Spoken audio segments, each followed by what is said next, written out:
this episode of Military Strategy, I will be covering formations mainly of the 17th, 18th, and 19th century.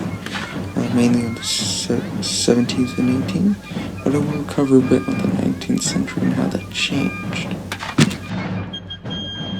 Now, a common question is, why did soldiers so often march shoulder to shoulder off into the line of battle in line formation? This may seem stupid to many, however, this wasn't always the case. Rifle and skirmish units often spread out more. However, this was mainly due to riflemen and skirmishers having rifles, whereas the common infantry unit had muskets, and so this meant that they had to stay normally in closer, tighter formations, as using the shotgun effect idea meant that they had more chance of hitting their enemy versus simply spread out, where each individual shot would possibly hit a soldier. However, muskets were much more inaccurate at the time than rifles. Now, another advantage of keeping your formations tight is it deceives the enemy's perception of the size of, say, the regiment or even the unit.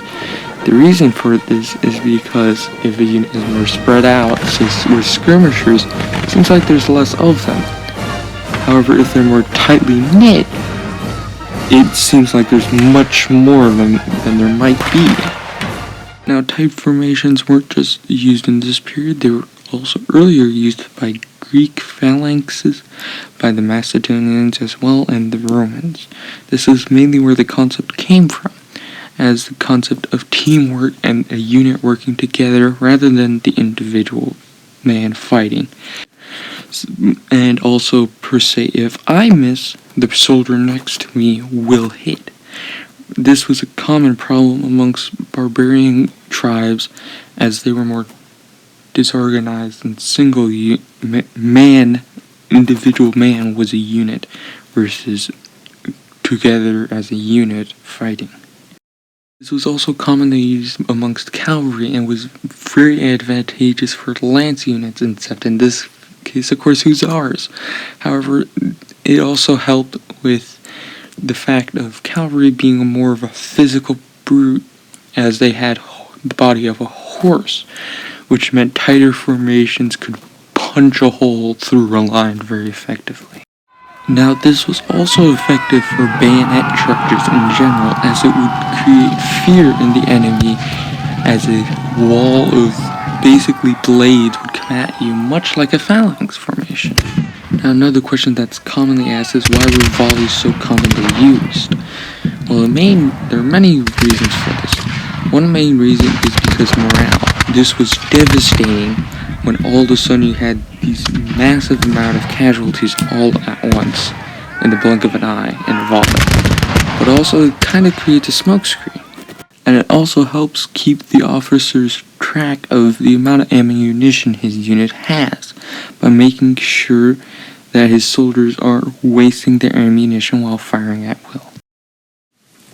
Now, there is often the question as to why commanders often have or involve in frontal attack in their assault. Now, to explain this, I'm going to use this drawing here.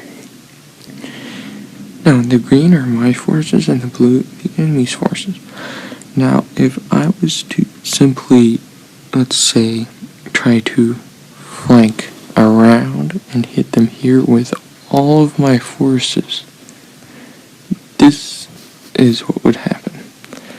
They would simply turn their forces around to face me again, and I would still end up hitting right in front of them.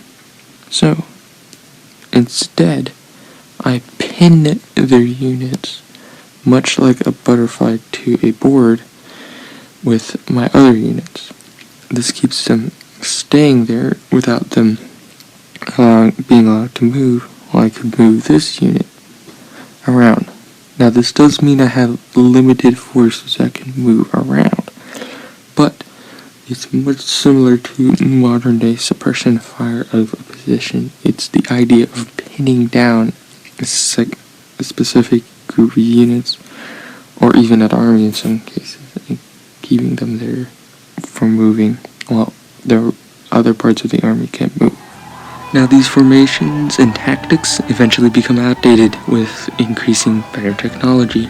This becomes a major issue during the American Civil War, where it is common for troops to have rifles.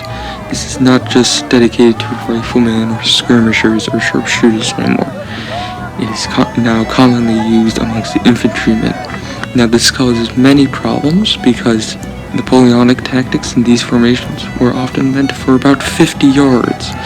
However, these weapons can often fire now to 69 to 70 yards and most commonly up to 100 yards.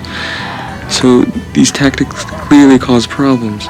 And another issue is that the accuracy now is so much higher that at ranges of 100 you can certainly hit that target. And unlike before, you also have breech loading, quick firing, and also even magazine with dispenser rifle, and repeating rifles with the Henry rifle. So it becomes a much more of a per se modern war as we might think of it, and they're using old style tactics. The issue also becomes of generals still believing in these old tactics. However, they do eventually adapt these tactics to suit the current situation. However, by that time, it is almost the end of the war.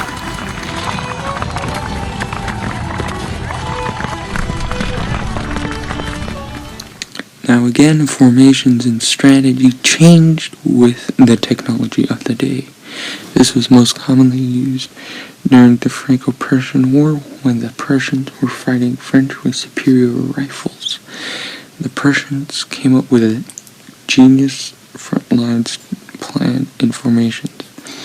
This first line here, per se, would fire and suppress this line here. Then this unit would move forward, take a new position, halt, lie down, and again provide suppressive fire while this unit went over them and got closer and closer and repeated over and over again. Now again, after World War I, formations and strategy changed again, and it became more of a individual based as technology and equipment became much more superior and much more deadly. The environments of which they were fighting in now, again, were also very different and required much more squad-based. It became more of an individual soldier and squad commander initiative than, say, the uppers, along with more mobile warfare and transportation, along with superior firepower and heavier artillery. The tight formations just became obsolete and much more deadly to those using them than those that they were used to fight against. So they were mainly thrown away, and also the targets became different. Rather than open field battles, it became more strategic to attack cities and industrial complexes and saying the Pacific, it became more specific islands with airstrips. So it became much more strategic and tactical on what they were attacking rather than just taking out the army. Thank you for watching. If you liked this video, please like and subscribe. If you didn't, please leave a comment saying why I can improve. Also, if you have any questions, please drop one because I will be doing a question episode where I will try to answer some questions in a separate video, hopefully at the end of this series.